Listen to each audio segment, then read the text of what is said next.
Hello there!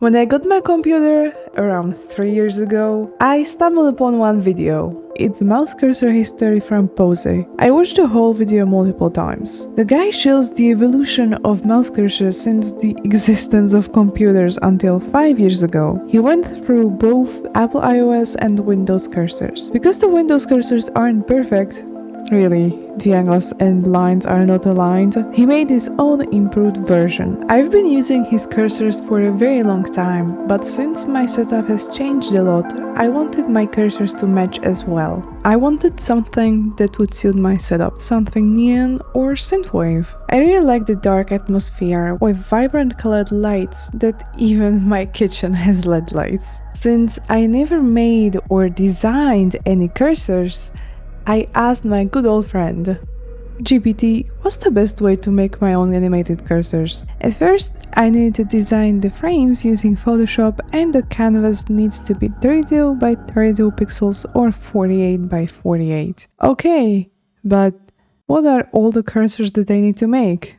For that, I went back to Pose and checked all of them he created. For instance, there is the default cursor shape, hand cursor, and the beam when you are typing something. I noticed that for all non-animated cursors there are 5 files. They look all the same, only the resolution ranges from 32 by 32 pixels all the way to 128. The purpose is simple: use a cursor with larger dimensions for a bigger screen and a smaller cursor for a tiny screen.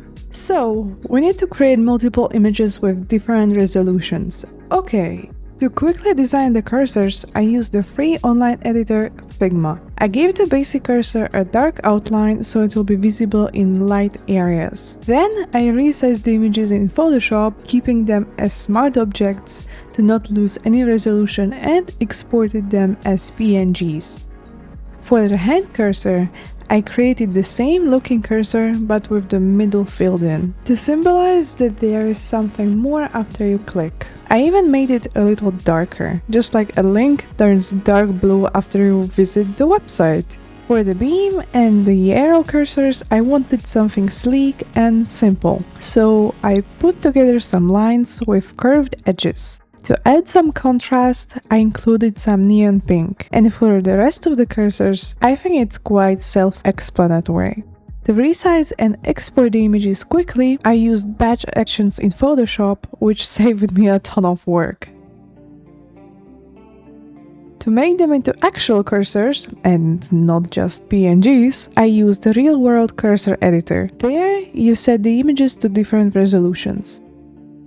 You also have to set the hotspot, basically the point on the cursor that clicks on buttons, draws, or resizes. For the animated cursors, I decided I'm going to animate a sound wave. I exported the individual frames from Figma and added them to the editor. Once you get used to it, it's quite simple. I set the frame time and the individual frames. Now, this is how these two ended up. To put the cursors to use, you can either set them individually by searching for themes, mouse cursor, pointers.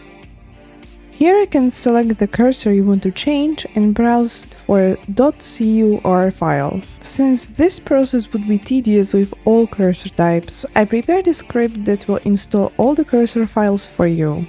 Right-click the .inf file and click on Install. Then, when you go to mouse options again, you can choose my cursor scheme that will set all the cursors I made.